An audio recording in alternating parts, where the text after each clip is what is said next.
Election top 25 ಗೆ ಸ್ವಾಗತ. ನಾನು ಮಾಲ್ತೇಶ್. ದಿನದಿಂದ ದಿನಕ್ಕೆ ರಂಗೇರ್ತಾ ಇರುವಂತಹ ಲೋಕಸಭಾ ಅಖಾಡದ ಕುರಿತ 25 ಸುದ್ದಿಯನ್ನ ಬನ್ನಿ ನೋಡ್ಕೊಂಬೋಣ. ಅನ್ನಭಾಗ್ಯಕ್ಕೆ ಕೊಡ್ತಾ ಇರೋದು ಮೋದಿಯ ಅಕ್ಕಿ ಅಂತ ಮಾಜಿ ಸಿಎಂ ಕುಮಾರಸ್ವಾಮಿ ಹೇಳಿದ್ದಾರೆ. 2,000 ಕೋಟಿ ಬರ ಪರಿಹಾರ ಬಿಡುಗಡೆ ಆಗಿರೋದು ಕೇಂದ್ರ ಸರ್ಕಾರದ ಹಣ, ಆದರೆ ರಾಜ್ಯ ಸರ್ಕಾರ ದಾರಿ ತಪ್ಪಿಸ್ತಾ ಇದೆ ಅಂತ ಆರೋಪ ಮಾಡಿದ್ದಾರೆ. ಎಸ್ಡಿಆರ್ಎಫ್ ಹಣದಲ್ಲಿ 680 ಕೋಟಿ ಹಣವನ್ನ ಕೇಂದ್ರ ಕೊಟ್ಟಿದೆ ಅಂತ ವಿಪಕ್ಷ ನಾಯಕ ಆರ್ ಅಶೋಕ್ ಹೇಳಿದ್ದಾರೆ. ಕೇಂದ್ರ ಸರ್ಕಾರ 2 ಕಂತುಗಳಲ್ಲಿ ರಾಜ್ಯಕ್ಕೆ ಹಣವನ್ನ ಕೊಟ್ಟಿದೆ. ಆ ಹಣದಲ್ಲೇ ರಾಜ್ಯ 2,000 ಹಣವನ್ನ ಕೊಡ್ತಾ ಇದೆ. ಕೇಂದ್ರದ ಹಣ ಕೊಟ್ಟು ನಾವೇ ಹಣ ಕೊಡ್ತಿದ್ದೀವಿ ಅಂತ ಹೇಳ್ತಾ ಇದ್ದಾರೆ ಅಂತ ಆರೋಪಿಸಿದ್ದಾರೆ. ನಮ್ಮ ನೀರು ತಮಿಳುನಾಡಿನ ಹಕ್ಕು ಆದಂತಾಗಿದೆ ಅಂತ ಡಿಸಿಎಂ ಡಿಕೆಗೆ ಮಾಜಿ ಸಿಎಂ ಎಚ್.ಡಿ. ಕುಮಾರಸ್ವಾಮಿ ಟಾಂಗ್ ಕೊಟ್ಟಿದ್ದಾರೆ. ಮೇಕೆದಾಟು ಯೋಜನೆ ಜಾರಿಗೆ ಏನ್ ಕ್ರಮ ತೆಗೆದುಕೊಂಡ್ರು? ಪೇಪರ್ ಪೆನ್ನು ಜನ ಕೊಟ್ರಲ್ಲ, ಇವ್ರೇನ್ ಮಾಡಿದ್ರು ಅಂತ ಪ್ರಶ್ನಿಸಿದ್ದಾರೆ. ಎಚ್ಡಿಕೆಯನ್ನ ಸೀರಿಯಸ್ ಆಗಿ ತೆಗೆದುಕೊಳ್ಳೋದಿಲ್ಲ ಅಂತ ಡಿಕೆ ಶಿವಕುಮಾರ್ ತಿರುಗೇಟನ್ನ ಕೊಟ್ಟಿದ್ದಾರೆ. ಕುಮಾರಸ್ವಾಮಿ ಯಾರನ್ನ ಟೀಕೆ ಮಾಡಿಲ್ಲ ಹೇಳಿ, ಮೇಕೆದಾಟು ಪಾದಯಾತ್ರೆ ಬಗ್ಗೆ ಟೀಕಿಸಿದ್ರು, ಈಗ ಮೇಕೆದಾಟು ಬಗ್ಗೆ ಮಾತನಾಡ್ತಿದ್ದಾರೆ. ಅವರ ಮಾತಲ್ಲಿ ಒಂದು ಸ್ಟ್ಯಾಂಡ್ ಇಲ್ಲ ಅಂತ ವ್ಯಂಗ್ಯವಾಡಿದ್ದಾರೆ. ರಾಮನಗರದ ಬಿಡದಿ ತೋಟದಲ್ಲಿ ಎಚ್ಡಿಕೆ ಒಕ್ಕಲಿಗ ನಾಯಕರ ಔತಣಕೂಟ ಏರ್ಪಡಿಸಿದ್ದಾರೆ ಅಂತ ಹೇಳಲಾಗಿತ್ತು. ಈ ಬೆನ್ನಲ್ಲೇ ತೋಟಕ್ಕೆ ಚುನಾವಣಾ ಅಧಿಕಾರಿಗಳು ಭೇಟಿ ಕೊಟ್ಟಿದ್ದಾರೆ. ಔತಣಕೂಟದ ಲೆಕ್ಕ ಪರಿಶೀಲನೆ ನಡೆಸಿದ್ದಾರೆ. ಎಚ್.ಡಿ. ಕುಮಾರಸ್ವಾಮಿ ಅವರ ಕೇತಗಾನಹಳ್ಳಿ ತೋಟದ ಮನೆಯಲ್ಲಿ ಶೋಧ ನಡೆಸಿದ್ದಾರೆ. ಮನೆಯಲ್ಲಿ ಊಟ ಮಾಡೋದಕ್ಕೆ ಯಾರು ಪರ್ಮಿಷನ್ ಬೇಕು ಅಂತ ಆರ್ ಅಶೋಕ್ ಪ್ರಶ್ನಿಸಿದ್ದಾರೆ. ಬಿಡದಿ ಮನೆಯಲ್ಲಿ ಊಟ ಇದೆ, ಕುಮಾರಸ್ವಾಮಿ ಮನೆಗೆ ಅಧಿಕಾರಿಗಳು ಹೋಗಿದ್ದಾರೆ, ಮನೆಯಲ್ಲಿ ಊಟ ಮಾಡೋಕ್ಕೂ ಪರ್ಮಿಷನ್ ಬೇಕಾ ಅಂತ ಕೇಳಿದ್ದಾರೆ. ಬಾಡೂಟನಾದ್ರೂ ಮಾಡ್ಕೊಳ್ಳಿ, ಏನಾದ್ರೂ ಮಾಡ್ಲಿ ಅಂತ ಡಿಸಿಎಂ ಡಿಕೆ ವ್ಯಂಗ್ಯವಾಡಿದ್ದಾರೆ. ಎಲೆಕ್ಷನ್ ಕಮಿಷನ್ ಮತ್ತೆ ನೀವು ಹೋಗಿ ಊಟ ಮಾಡ್ಕೊಂಡು ಬನ್ನಿ, ಅವ್ರು ಎಷ್ಟು ಜನಕ್ಕಾದ್ರೂ ಬಾಡೂಟ ಹಾಕಿಸ್ಲಿ ಅಂತ ಹೇಳಿದ್ದಾರೆ.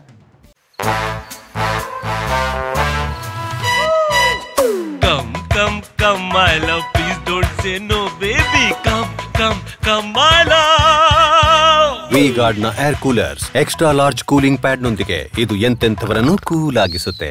V-Guard air coolers, long lasting cooling. JDS head office ನಂತಿರುವಂತಹ ಬಿಡದಿ ತೋಟದ ಮನೆಯಿಂದ ಮದ್ಯ ಹಾಗೆ ಬಾಡೂಟದ ಘಮಲು ಹೊರಬರ್ತಾ ಇದೆಯಂತೆ ಅಂತ ಕಾಂಗ್ರೆಸ್ ಟ್ವೀಟ್ ಮಾಡಿದೆ.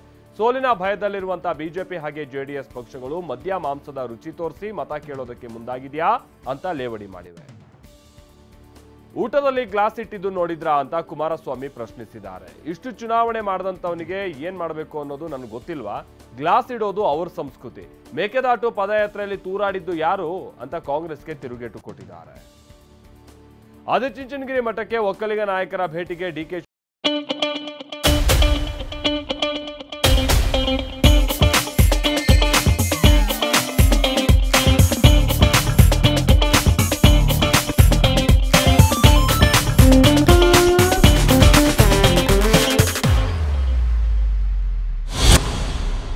ಶಿವಕುಮಾರ್ ವ್ಯಂಗ್ಯವಾಡಿದ್ದಾರೆ.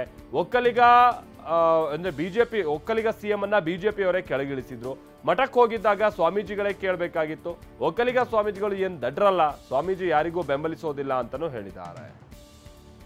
ಕುಮಾರಸ್ವಾಮಿ ಸರ್ಕಾರ ಬೀಳಿಸಿದ್ದು ಸಿದ್ದರಾಮಯ್ಯ ಅಂತ ಆರ್ ಅಶೋಕ್ ತಿರುಗೇಟನ್ನ ಕೊಟ್ಟಿದ್ದಾರೆ. ಮಂಡ್ಯದಲ್ಲೇ ಸಿಎಂ ಸಿದ್ದರಾಮಯ್ಯ ಒಪ್ಕೊಂಡಿದ್ದಾರೆ. 14 ಶಾಸಕರನ್ನ ಬಿಜೆಪಿಗೆ ಕಳಿಸ್ಕೊಟ್ಟಿದ್ದು ಯಾರು?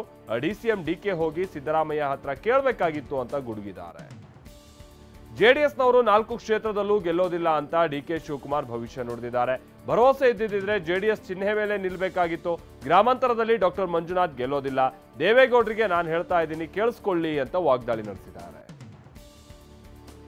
ನಮ್ಮ ಎನ್ಡಿಎ ಅಭ್ಯರ್ಥಿ ಗೆಲ್ಸೋದಕ್ಕೆ ಪ್ರಯತ್ನ ಮಾಡ್ತೀನಿ ಅಂತ ಪ್ರೀತಮ್ ಗೌಡ ಹೇಳಿದ್ದಾರೆ. ಅಭ್ಯರ್ಥಿ ಯಾರೇ ಆಗಲಿ ಪ್ರಧಾನಿ ಮೋದಿ ಅವರ ಫೋಟೋ ನೋಡಿ ವೋಟ್ ಬರಬೇಕು, ನಾವು ಮೋದಿ ಅವರ ಹೆಸರಿನಲ್ಲೇ ಮತ ಕೇಳಬೇಕು ಅಂದಿದ್ದಾರೆ. ನನ್ನ ಜವಾಬ್ದಾರಿಯಿಂದ ಕೆಲಸ ಮಾಡೋಕೆ ಬಂದಿದ್ದೀನಿ, ಯಾವುದೇ ಒತ್ತಡಕ್ಕೆ ನಾನು ಬಗ್ಗೋದಿಲ್ಲ ಅಂತ ಪ್ರೀತಮ್ ಗೌಡ ಪರೋಕ್ಷವಾಗಿ ಅಸಮಾಧಾನ ಹೊರಹಾಕಿದ್ರು. ಮೈತ್ರಿ ಪಕ್ಷದ ಯಾರೂ ಕೂಡ ನನ್ನನ್ನ ಭೇಟಿಯಾಗುವ ಅವಶ್ಯಕತೆ ಇಲ್ಲ, ನನ್ನ ರಾಜಕೀಯ ವಿರೋಧಿ ಯಾರು ಅನ್ನೋದು ಇಡೀ ರಾಜ್ಯಕ್ಕೆ ಗೊತ್ತಿದೆ ಅಂತಾನೂ ಹೇಳಿದ್ದಾರೆ. ಧಾರವಾಡದಲ್ಲಿ ದಿಂಗಾಲೇಶ್ವರ ಸ್ಪರ್ಧೆ ವಿಚಾರವಾಗಿ ಡಿಕೆ ಶಿವಕುಮಾರ್ ಮಾತನಾಡಿದ್ದಾರೆ. ವಿನೋದ್ ಅಸೂಟಿಗೆ ಪಕ್ಷದಿಂದ ಟಿಕೆಟ್ ಕೊಟ್ಟಿದ್ದೀವಿ, ಟಿಕೆಟ್ ಕೊಟ್ಟ ಮೇಲೆ ಹಿಂದೆ ಮುಂದೆ ನೋಡಲ್ಲ. ಸ್ವಾಮೀಜಿಗಳ ಬಗ್ಗೆ ನಮಗೆ ಗೌರವ ಇದೆ, ಸ್ವಾಮೀಜಿ ಸ್ಪರ್ಧೆ ಬಗ್ಗೆ ನಮಗೂ ಒತ್ತಡ ಇದೆ ಅಂತ ಹೇಳಿದ್ದಾರೆ. ಮಂಡ್ಯದಲ್ಲಿ ಕುಮಾರಸ್ವಾಮಿಗೆ ಸೋಲಿನ ರುಚಿ ತೋರಿಸೋದಕ್ಕೆ ಕಾಂಗ್ರೆಸ್ ಅಭ್ಯರ್ಥಿ ಸ್ಟಾರ್ ಚಂದ್ರು ಅಪರದ ಪ್ರಚಾರ ನಡೆಸ್ತಾ ಇದ್ದಾರೆ. ಮಳವಳ್ಳಿ ವಿಧಾನಸಭಾ ಕ್ಷೇತ್ರದ 22 ಗ್ರಾಮಗಳಲ್ಲಿ ಮತ ಶಿಕಾರಿಯನ್ನ ನಡೆಸಿದ್ದಾರೆ. ಜನ ಚಂದ್ರುಗೆ ಭರ್ಜರಿ ವೆಲ್ಕಮ್ ನೀಡ್ತಿದ್ದಾರೆ. ತಾವು ಮಂಡ್ಯದ ಮಣ್ಣಿನ ಮಗ ಅನ್ನೋ ಮೂಲಕ ಮತ ಕೇಳ್ತಾ ಇದ್ದಾರೆ. ನಾನು ಕಾಂಗ್ರೆಸ್ ಪಕ್ಷದಿಂದ ಟಿಕೆಟ್ ಕೇಳಿದ್ದು ನಿಜ ಅಂತ ಬಿಜೆಪಿ ಎಂಎಲ್ಸಿ ಎಚ್ ವಿಶ್ವನಾಥ್ ಹೇಳಿದ್ದಾರೆ. ಪಕ್ಷ ರಾಜಕಾರಣ ಸತ್ತು ಬಹಳ ವರ್ಷ ಆಗಿದೆ. ಈಗೇನಿದ್ರು ವ್ಯಕ್ತಿ ರಾಜಕಾರಣ. ಒಂದು ಓಟನ್ನ ಯದುವೀರ್ಗೆ ಹಾಕುವ ಮೂಲಕ ಮಹಾರಾಜರ ಋಣ ತೀರಿಸಬೇಕು ಅಂತ ಹೇಳಿದ್ದಾರೆ. ಕಲಬುರಗಿಯ ನಿತಿನ್ ಗುತ್ತೇದಾರ್ ಇವತ್ತು ಬಿಜೆಪಿಗೆ ಮರು ಸೇರ್ಪಡೆಯಾಗಿದ್ದಾರೆ. ಈ ವೇಳೆ ಮಾತನಾಡಿದ ರಾಜ್ಯಾಧ್ಯಕ್ಷ ವಿಜಯೇಂದ್ರ, ಗುತ್ತೇದಾರ್ ಸೇರ್ಪಡೆ ಕಲಬುರಗಿ ಲೋಕಸಭಾ ಚುನಾವಣೆಯಲ್ಲಿ ಪರಿಣಾಮ ಬೀರುತ್ತೆ. ಇವರು ಕಳೆದ ಬಾರಿ 50,000 ಮತ ಪಡೆದಿದ್ರು ಅಂತ ಹೇಳಿದ್ದಾರೆ. ರಾಯಚೂರಿನ ಬಿಜೆಪಿಯಲ್ಲಿ ಬಂಡಾಯ ಭುಗಿಲೆದ್ದಿದೆ. ಟಿಕೆಟ್ ವಂಚಿತ ಬಿವಿ ನಾಯಕ್ ನಾಮಪತ್ರ ಸಲ್ಲಿಸೋದಾಗಿ ಹೇಳಿದ್ದಾರೆ. ಒಂದ್ ಕಡೆ ಬಿಜೆಪಿ ಘೋಷಿತ ಅಭ್ಯರ್ಥಿ ಏಪ್ರಿಲ್ 18ಕ್ಕೆ ನಾಮಪತ್ರ ಸಲ್ಲಿಸೋದಕ್ಕೆ ಸಿದ್ಧತೆ ನಡೆಸಿದ್ದಾರೆ. ಪಕ್ಷದ ಚೌಕಟ್ಟಿನಲ್ಲಿ ಕೊನೆ ಹಂತದವರೆಗೂ ಕಾಯಬೇಕು ಅಂತ ಬಿವಿ ನಾಯಕ್ ಹೇಳಿದ್ದಾರೆ. ಚಾಮರಾಜನಗರ ಜಿಲ್ಲೆಯಲ್ಲಿ ಕಾಂಗ್ರೆಸ್ ಪಕ್ಷಕ್ಕೆ ಬಿಗ್ ಶಾಕ್ ಒಂದು ಎದುರಾಗ್ತಾ ಇದೆ. ಕೆಪಿಸಿಸಿ ಪ್ರಧಾನ ಕಾರ್ಯದರ್ಶಿಯಾಗಿದ್ದಂತ ಗುರುಪಾದಸ್ವಾಮಿ ಬಿಜೆಪಿ ಸೇರ್ಪಡೆಗೆ ಸಿದ್ಧರಾಗ್ತಾ ಇದ್ದಾರೆ. ನಾಳೆ ಬಿವೈ ವಿಜಯೇಂದ್ರ ನೇತೃತ್ವದಲ್ಲಿ ಬಿಜೆಪಿ ಸೇರ್ಪಡೆ ಆಗಲಿದ್ದಾರೆ. ಬಳ್ಳಾರಿ ತಾಲೂಕಿನ ಸಂಗನಕಲ್ಲು ಗ್ರಾಮದ ಮಹಿಳೆಯೊಬ್ಬರು ಗ್ಯಾರಂಟಿ ಹಣದಿಂದ ಟಿವಿ ಖರೀದಿ ಮಾಡಿದ್ದಾರೆ. ಅರುಣಾ ಎಂಬಕ್ಕೆ 13,600 ರೂಪಾಯಿ ಕೊಟ್ಟು ಟಿವಿಯನ್ನ ಖರೀದಿಸಿದ್ದಾರೆ. ಗೃಹಲಕ್ಷ್ಮಿ ಯೋಜನೆಯ ಹಣ ಕೂಡಿಟ್ಟು ಯುಗಾದಿ ದಿನದಂದು ಟಿವಿ ತೆಗೆದುಕೊಂಡಿದ್ದೀವಿ ಅಂತ ಹೇಳಿದ್ದಾರೆ. ಅಬಕಾರಿ ನೀತಿ ಪರಿಷ್ಕರಣೆಯಲ್ಲಿ ಅಕ್ರಮ ಪ್ರಕರಣಕ್ಕೆ ಸಂಬಂಧಪಟ್ಟ ಹಾಗೆ ಜೈಲ್ ಪಾಲಾಗಿರುವಂತಹ ಕೇಜ್ರಿವಾಲ್ ಸಿಎಂ ಸ್ಥಾನಕ್ಕೆ ರಾಜೀನಾಮೆ ನೀಡಬೇಕು ಅಂತ ಒತ್ತಾಯಿಸಿ ದೆಹಲಿಯ ಕೇಜ್ರಿವಾಲ್ ನಿವಾಸದ ಮುಂದೆ ಬಿಜೆಪಿ ಕಾರ್ಯಕರ್ತರು ಪ್ರತಿಭಟಿಸಿದ್ದಾರೆ. ದೆಹಲಿ ಸಿಎಂ ಅರವಿಂದ್ ಕೇಜ್ರಿವಾಲ್ ಬಂಧನವನ್ನ ಪ್ರಶ್ನಿಸಿ ಸುಪ್ರೀಂ ಕೋರ್ಟ್ ಮೊರೆ ಹೋಗೋದಕ್ಕೆ ಆಮ್ ಆದ್ಮಿ ಪಕ್ಷ ನಿರ್ಧರಿಸಿದೆ. ಕೇಜ್ರಿವಾಲ್ ತಮ್ಮ ಬಂಧನ ಪ್ರಶ್ನಿಸಿ ಸಲ್ಲಿಸಿದ್ದಂತ ಅರ್ಜಿಯನ್ನ ದೆಹಲಿ ಹೈಕೋರ್ಟ್ ವಜಾಗೊಳಿಸಿತ್ತು. ಇದೀಗ ಆಮ್ ಆದ್ಮಿ ಪಕ್ಷ ಸುಪ್ರೀಂ ಕೋರ್ಟ್ ಮೊರೆ ಹೋಗಲಿದೆ. ತಮಿಳುನಾಡು ಸಿಎಂ ಎಂಕೆ ಸ್ಟಾಲಿನ್ ಚುನಾವಣಾ ರ್ಯಾಲಿಯನ್ನ ನಡೆಸ್ತಾ ಇದ್ದಾರೆ. ಥೇಣಿಯಲ್ಲಿ ಪಕ್ಷದ ಅಭ್ಯರ್ಥಿ ತಂಗ ತಮಿಳು ಸೆಲ್ವನ್ ಪರ ಮತಯಾಚಿಸಿದ್ದಾರೆ. ಬಿಜೆಪಿ ಮೈತ್ರಿಕೂಟದ ಎಎಂಎಂಎಂಕೆಯಿಂದ ಟಿಟಿವಿ ದಿನಕರನ್ ಸೆಲ್ವನ್ ಎದುರಾಳಿಯಾಗಿದ್ದಾರೆ. ಇನ್ನು ಈದ್ ಉಲ್ ಫಿತರ್ಗೆ ಸಂಬಂಧಪಟ್ಟ ಹಾಗೆ ಪ್ರಾರ್ಥನೆಯಲ್ಲಿ ಶಶಿ ತರೂರ್ ಭಾಗಿಯಾದರು. ಕೇರಳದ ತಿರುವನಂತಪುರ ಕ್ಷೇತ್ರದ ಕಾಂಗ್ರೆಸ್ ಅಭ್ಯರ್ಥಿ ಶಶಿ ತರೂರ್ ಜನರನ್ನ ಭೇಟಿಯಾದರು. ನಗರದಲ್ಲಿ ನಮಾಜ್ ಮಾಡ್ತಾ ಇದ್ದ ಜನರೊಂದಿಗೆ ಮಾತುಕತೆ ನಡೆಸಿದ್ದಾರೆ. ಈದ್ ಉಲ್ ಫಿತರ್ನ ಶುಭಾಶಯ ಕೋರಿದ್ದಾರೆ. ಪರಸ್ಪರ ಆಲಿಂಗಿಸುವ ಮುಖೇನವಾಗಿ ಹಾರೈಸಿದ್ದಾರೆ.